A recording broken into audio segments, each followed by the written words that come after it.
So how does a flimsy mask that you wear every day turn into something that you can sit on? It's prices like this at a gas station on Main Street West that is urging a lot of drivers to consider other, cheaper modes of transportation. With Ontario reporting its highest single-day case count at 9,500 new cases, some shoppers say they aren't concerned about the crowds. In hockey, fresh off last night's 5-4 overtime win over the Ottawa Senators, the Toronto Maple Leafs will entertain the New York Islanders tonight at Scotiabank Arena. The Leafs have won 2 straight games in 9 of their last 11. The Islanders, meanwhile, are 7-3 over their past 10 games. Last night, the Leafs clinched a victory over the Sens after the game went into overtime. Here's what the players had to say afterwards. The Toronto Rock made yet another statement here in Hamilton yesterday, this one against their likeliest playoff opponent. The Rock locked up a second place of a home playoff game in the National Lacrosse League East Division with a dominant 15-7 win over the Halifax Thunderbirds. It was a complete performance on both sides of the floor for the Rock. Toronto's defense was stellar with goaltender Nick Rose making 47 saves, including 2 early showstoppers that really set the tone. Both Dan Gregg and Tom Schreiber led the way with 4 goals and 5 assists. 358 long-term care homes in Ontario are in outbreak. That's 57.2% of all homes in this province. A number that's not surprising for one long-term care advocate. I think we saw this coming, which is probably the most upsetting part. We knew Omicron was a game changer in terms of the transmissibility. Here in Hamilton, 24 homes are in outbreak, including the Wellington nursing home behind me. Unions representing long-term care home workers say this month, 20 to 30% of staff are sick or isolating due to Omicron. Right now in Ontario, more than 4,000 staff currently have COVID-19. I hear it from the frontline workers as well. Their hearts are just broken. I mean, the sense of helplessness is just overwhelming. Helplessness, hopelessness. I mean, they've given up hope, 2 years ago for the government to be able to do the right thing and deal with this crisis. Meanwhile, the director of geriatrics at Sinai Health tells us the residents within the nursing homes are suffering as a result. It means that people are not being bathed in a timely way. The extra time they often need to be fed, for example, or supported during meal times just isn't there. So we get concerned about issues of malnutrition, dehydration. Vivian Stamatopoulos sharing this photo on Twitter, reportedly capturing an ice-cold meal being served to a senior within a long-term care home. She says isolation is also a major problem for residents. We're seeing residents that have been confined for, a month plus, because every time that there is a case, even if it's, a couple of staff cases and they're isolating at home, and you can imagine the toll it would take on you to be just bedridden for days, weeks, up to a month and plus at a time. The union representing PSWs and the Green Party leader are pointing the finger at the Ford government. We've been saying, hey, PSW should have pandemic pay and it should be made permanent. They should be guaranteed wages with benefits.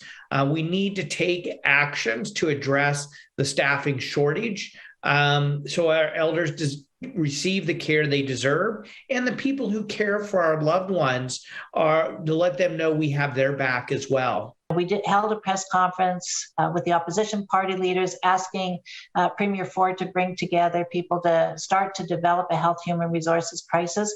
And it is every sector, long-term care, home care, hospitals. We have a crisis in health human resources, and he's just not willing to do anything about it right now. Dr. Sinha says vaccines are one way long-term care homes can prevent outbreaks and shortages. That third dose can reduce the risk of contracting COVID-19 in the first place, and then for a staff member ending up having to go off sick and isolate, for example, or for residents potentially ending up having to isolate in their own rooms. Earlier this month, Ontario's Health Minister Christine Elliott announced that the province will deploy internationally educated nurses to hospitals and long-term care homes who are in need of support. She says more than 1,200 people have already applied. Here in Stony Creek, the Heritage Green Nursing Home is the hardest hit in the city, with 39 cases in staff and 55 cases in residents and 1 visitor, totaling 95 cases. Here in Hamilton, Father William Makarenko of the Ukrainian Orthodox Cathedral of St. Vladimir is marking Orthodox Easter today with prayers for Ukraine. Well, for us, it's our faith. I mean, the Orthodox Church in Ukraine has been there since the 2nd century. Ukraine's President Volodymyr Zelensky had recently said that Russia rejected calls for a ceasefire in the country over the Orthodox Easter holidays. It's brutality on innocent people. That's all that it is. The rules of war have fallen off. Remember, you're talking about Russians who are Orthodox, supposedly killing Orthodox Ukrainians. Again, it makes no sense. Russian Orthodox Patriarch Kirill of Moscow has expressed full support for Putin's war against Ukraine. Kirill is a major religious figure in Russia and has repeatedly bestowed blessings on the Russian military, framing the war as a holy struggle against what he has called Western scourges. And when you have a holy war, there's no rules. Okay, that's where you get this barbarity. A lot of people are trying now to convince Kirill, Hundayev is his last name, very rich man, he's got a yacht and everything else, trying to him to stop Putin from doing this. There's even a push now to get the Russia Church out of the World Council of Churches. Father Makarenko says Ukrainians should remain hopeful in the face of continued fighting. You can't fight darkness with darkness. So if you have dark thoughts, you're just adding to the problem, okay? You've got to fight darkness with light. Many churches and organizations in Canada, including the Ukrainian Orthodox Cathedral of St. Vladimir, continue to provide supports for the war and for Ukrainians fleeing it. The president of the Ukrainian National Federation Hamilton branch says today is a reminder that more can be done. Although we are moving in the right direction here in Canada, and I'm grateful to our government and our local officials for helping out, more needs to be done. We need to help the immigrants that are coming here. We need to give them the refuge that they seek because they are coming from a war-torn country. Across Ukraine, while churches used to be full for overnight and morning Easter services, this year, limited gatherings were recommended, with concerns they could be targets for missiles. But that didn't stop many from attending and continuing traditions. As Ukrainians, we stand together. We stand united. That's the slogan, stand with Ukraine. And to see everybody standing together like that, it's inspirational. You can't take away our belief in God and our belief in our country. And that holds us together. Eric Vienneau, CHCH News.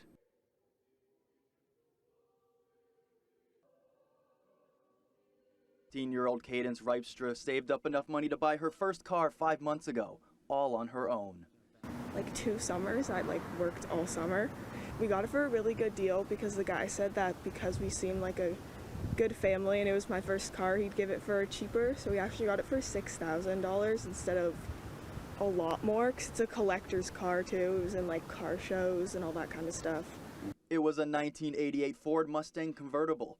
With the price tag and insured for $11,900, it was Cadence's ideal car. I wanted something different and older, something cool that not many people had. But after last night's storm ripped through Ridgeville and the town of Pelham, Cadence and her family woke up to find the car crushed underneath a massive tree. I started crying. I ran into the tree to see it, but it was not good.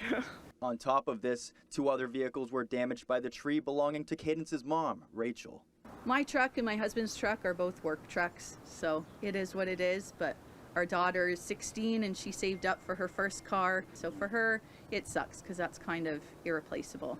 Rachel isn't the only one that's had to deal with storm damage. Multiple businesses here on Canberra Road have been forced to close for the day. Seems to be trees down everywhere around here, and one from next door fell down on our shed, and the power's been out since about 11 o'clock last night. Of course, we're a restaurant, right, so we got to keep our fridges running, and I had to borrow someone's generator. With help from members of the community, cleanup was bearable, and whether the storm damaged businesses or a hard-earned first car, Ridgeville residents say positivity and support will get them through it. We just went through 2 years of a pandemic. This is nothing.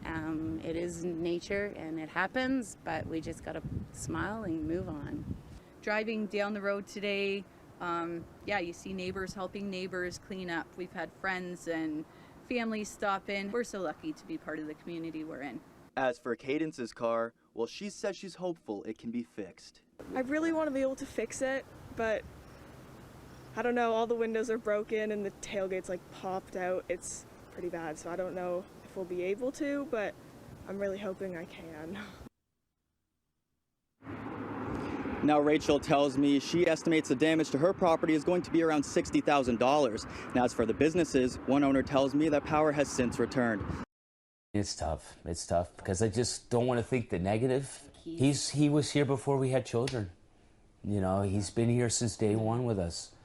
After Rebecca and Carlo Belford had a Domino's pizza delivered to their home just before 6 p.m. on Tuesday, they realized something was missing. We looked for him, we called him, we shook the treats outside, you know, maybe he must have scurried between my feet like when I had opened the door. Dwight, the family's 12-year-old gray cat, was nowhere to be found.